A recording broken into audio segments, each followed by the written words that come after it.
Pemirsa, semoga dirahmati Allah Subhanahu wa taala. Apa yang dimaksud dengan durhaka kepada orang tua? Imam Al-Bukhari meriwayatkan di dalam Adabul Mufrad dari Abu Bakrah bahwa Nabi SAW pernah bertanya, ala unabbiukum bi akbaril kabair, mau tidak kalian aku beritahu 3 dosa besar yang paling besar? Kemudian para sahabat menjawab, bala ya Rasulullah, oh tentu ya Rasulullah, kami sangat ingin mengetahuinya. Maka kemudian Rasulullah SAW bersabda, al-isyraku billah, atau menyekutukan Allah, berbuat syirik kepada Allah. Kemudian yang kedua, wa uququl walidain, atau durhaka kepada orang tua. Kemudian yang ketiga, Rasulullah yang sebelumnya berdiri, kemudian beliau duduk, kemudian bersandar, kemudian Nabi bersabda, ala wa qaulu zur, dan berhati-hatilah kalian terhadap perkataan dusta atau persaksian palsu.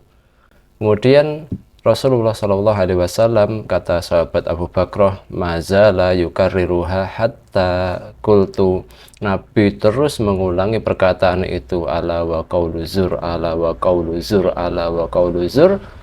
Berhati-hatilah dengan memberikan persaksian palsu, berhati-hatilah dengan memberikan pernyataan dusta, sampai beliau terus mengulangi itu, sampai kemudian Abu Bakrah itu berkata, laitahu sakata, seandainya saja beliau mau berhenti.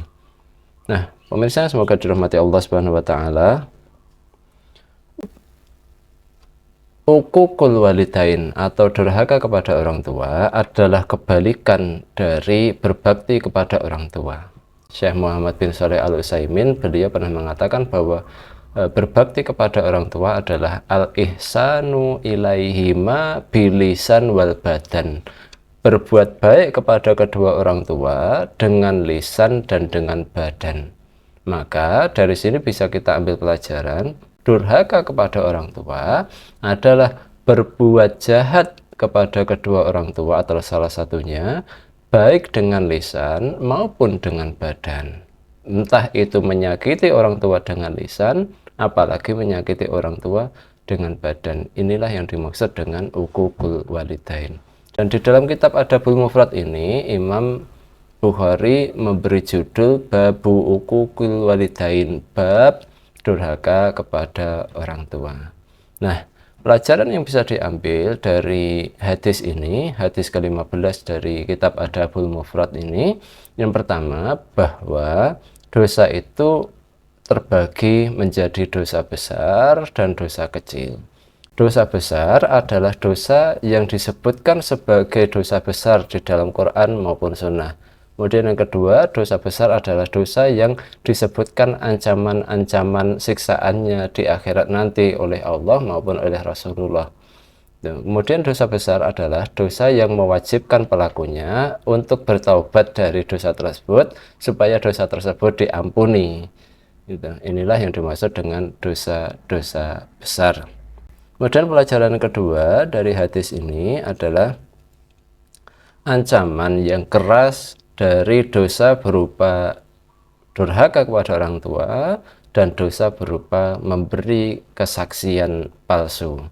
Kemudian yang ketiga, pelajaran dari hadis ini adalah bahwa durhaka itu termasuk salah satu dosa besar. Kemudian pelajaran keempat dari hadis ini adalah penegasan tentang haramnya memberikan kesaksian palsu. Kemudian pelajaran kelima dari hadis ini adalah cintanya para sahabat kepada Rasulullah SAW dan tingginya adab para sahabat terhadap Nabi SAW.